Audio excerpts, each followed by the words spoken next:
Which coaching move surprised us the most? Who makes the cut in our top 4? And who's our pick for the NFL MVP? Find out next. MCTV Sports 101 starts now.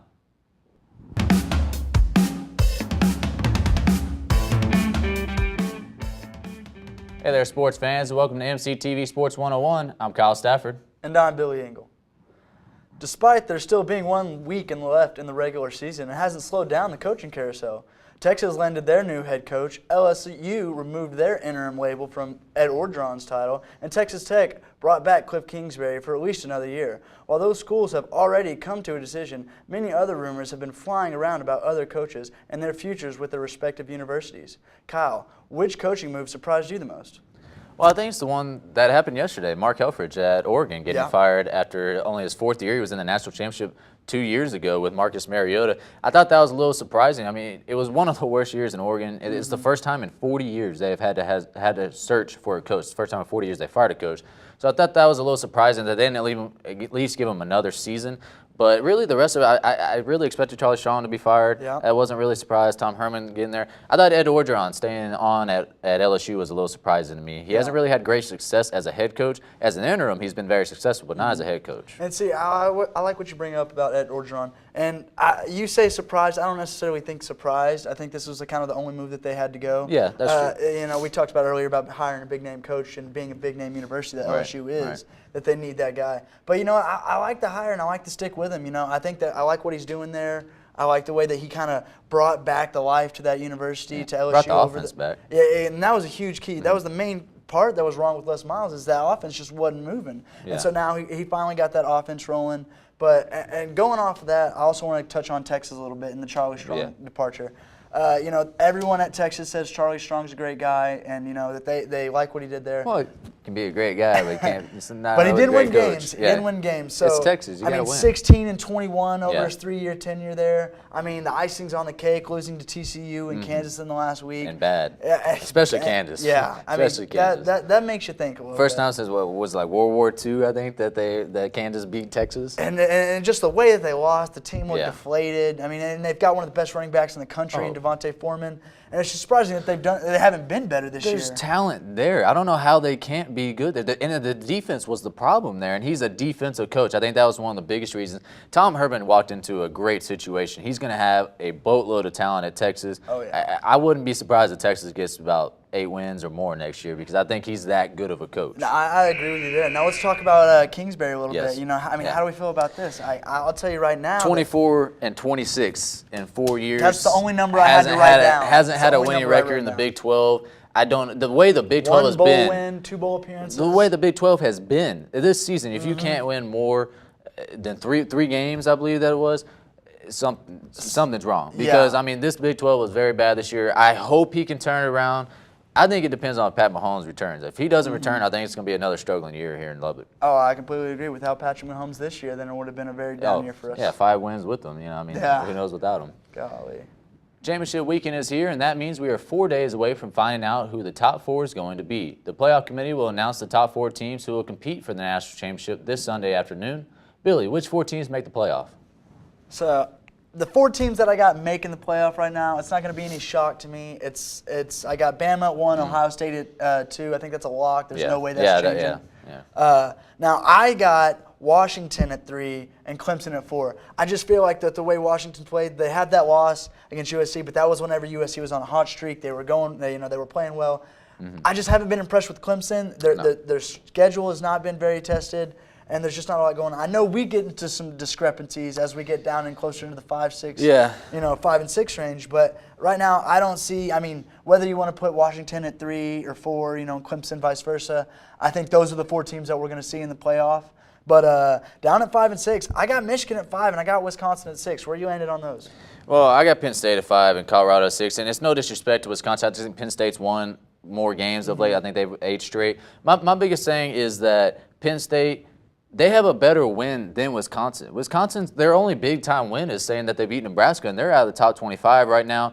Penn State beat Ohio State. They're the number 2 team in the country. I'm not saying they're on the same level as Ohio State, but that should matter. It should matter that they are playing for a Big Ten championship. I don't know how the playoff committee could sit here 2 years ago. I know this is a different type of playoff committee now, but 2 years ago they complained that the Big 12 didn't have a championship game, which hurt TCU that year. Yeah. And I have a problem with that because if you're saying that Ohio State and Michigan aren't being hurt by not playing for their championship, I have a problem with that. TCU was one of the best teams in the country that year, and they didn't get in because they didn't play a Big 12 championship game. So I had a problem. I do think Colorado comes in at number 6 for me. I like Colorado this year. I've been impressed with what they do. I think if they beat Washington and they beat them soundly, I would put Colorado in over – well, I would put them in right now. Over who? Over who? Be careful because I do think Washington will lose. So that spot – I mean, this is what I'm saying. If Colorado wins, Washington will lose. That spot would be open.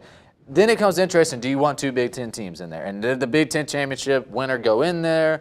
It creates a lot of controversy. I just don't see how you can. Hey, watch out for Clemson losing too. I mean, they're playing Virginia Tech. I mean, you never know. They got a pretty decent defense. Clemson, they've got enough experience under the belt that I don't think they'll let that. But I do think we both agree. If Washington loses, there's no way that you can't put Michigan in there. You can't put Michigan in. They lost 2 out of 3 to end the season. Michigan has to. The way that they played Ohio State, you can't and tell the way me that game ended, there's no way they lost the game. You can't tell me that you lose 2 out of 3 at the end of the season and you deserve to make the playoffs. Yeah, but that's whenever you're playing 2 out of 3. Some of the toughest games you're going to play. It doesn't matter. It's 2 out of 3 losses. If you can't win down the stretch, then you can't make the playoff. I don't care who they beat early in the year. 2 out of 3 to lose the year. You lose at Iowa, at Ohio, and they blew the game at Ohio State. I'm going to say they had a lead in that game. And I'm not going to say that you're wrong about that. But what I'm saying is Colorado just has. I mean, they got wins over what? Utah, at Stanford. They had wins over Utah, Washington State. If they beat Washington, that's a number 4. That's number 3 team in the country. They're not great teams. They're good teams. They're not great teams. Who's Michigan beat? I mean, yeah, okay. Look, I'm saying they beat Wisconsin, they beat Penn State, but that was early on in the year too. But still, look, it was at home. They didn't win a big time road game this year. Okay, but I mean, then you just want to. Now we're splitting hairs. We want to talk about road games. If you lose 2 out of 3, you shouldn't be in the playoff. What? Just because it happened over a period of time? 2 out of 3 at the end of the year. 2 out of 3 at the end of the year, you should not make the playoff. They won't. If they're in there, I think it's going to open up a lot of controversy right there. All right. With only 5 weeks left in the regular season, the MVP race is heating up in the NFL. Kyle, who's your pick for the NFL MVP at this point in the season? Well, I'm going to go with Derek Carr. I think what he's done with the Oakland Raiders is just been impressive. I mean, over 11 games, he's completing 66% of his passes, over 3,000 yards passing, 22 touchdowns, only 5 interceptions. That's really big for him. He has that team at 9-2, their first winning record since 2002, made the Super Bowl that year. So they haven't been to the playoffs since 2002. Remember, they were 0-16 one year, or only had like 1 win that 1 year. I mean, they've been a bottom pit of the NFL for a while now. And I think what he's done this year, it's been very impressive. There's a lot of other candidates, Ezekiel Elliott, Dak Prescott, I think. And look, Tom Brady, he's had a great year, but I mean, he's won it before. I mean, let's give it to someone, dude. We expected the Patriots to be good. Exactly. No one's looking at Tom Brady and going, "Oh my God, it's Tom." Right. See, and I like your. I don't disagree necessarily with your pick with Derek Carr. I think what he's doing is great, but I also want to say that their defense is a little bit better than I guess most are thinking. I agree with that. Their defense doesn't get as much love as I think they put him in a lot of good spots. But I mean, right now, I hate to do it, but I'm going to go with the hometown guy and go with Zeke. I mean, just the way he's running the ball. Yeah. And there have been the talks about, if the offensive line could actually get this award as a group. And I would be one to see that because the Raiders' offensive line could get it too. They could very easily get it. And I think that it would be a good shakeup because there isn't really that one standout player that we normally see every year. I mean, Zeke, Dak, Brady, Carr, they're all playing great. But the one group that is actually controlling the league right now, it's the Dallas Cowboys offensive line. Yeah, I agree with that. I'm going to give you one sleeper, though, before we go. One sleeper, I don't think he'll win it, but he should be in the conversation, and we both kind of agreed on. Marcus Mariota at Tennessee, he has that team playing well. They're half a game out of first place, right behind Houston. They're 6-6. That team hasn't made the playoffs since 2008. He's had a great season, along with DeMarco Murray over there in Tennessee. Shout out to DeMarco. You left us, but you're doing your thing. That's cool. Well, now it's time for our weekly segment called Who You Got. It's been couple weeks, I think, since we did our last picks. It has. It was a rough week. Off. Sorry, folks. We were 2-3, so it wasn't it was a pretty rough week. If I do remember correctly, I had one upset that I picked. What was that one again? I don't think you had an upset. I had an upset. I had Miami over San. Oh, you did have you did. I had the USC game. I had Miami though over San Diego. Okay. So Miami's playing well. They are playing well. We'll see how we do this week. Friday night, Colorado takes on Washington for the Pac-12 crown. Billy, who you got? I got Washington. I think that they got pressured earlier with being in the top 4 against USC, and they lost that game. I called that one as well. You did. But I think that actually they've settled into this spot. They know what they have to do. They've got one game. They go out there, they win it. They're in the playoff. Washington takes it. I'm going with Colorado. I like Colorado. I think that they're a Colorado guy. Look, I like the story out there in Colorado. Mike McIntyre has done a great job.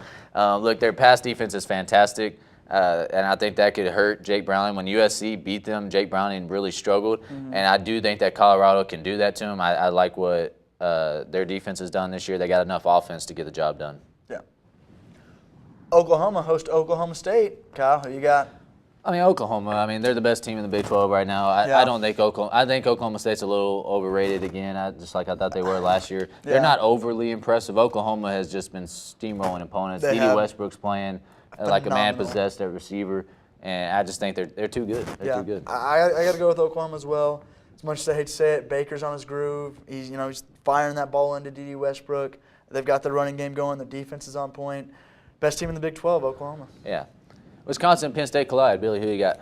I struggled with this one. I put Wisconsin ahead in my rankings, but I think Penn State is going to get this one. I think that, like you said, they've been on a fire streak down the road, just winning all these games, and I just think they've got the steamroll, the head of steam to finish this one out. Well, and I was surprised when you did say Penn State because I thought you were going to go with Wisconsin. I'm going with Penn State, too. I think Penn State, the way they've been playing of late, I know I'm not going to catch up to you picking the same teams, but look, I'm not going to sit here and pick a team I don't think is going to win. I think Penn State's the better team right now. I don't trust Wisconsin's offense enough. I know they played better, but I don't trust their offense to get the job done.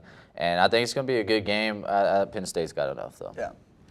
Well, that's our show for this week's edition of MCTV Sports 101. Join us next week for the latest big-name stories in sports. I'm Kyle Stafford. And I'm Billy Ingle. Until next time.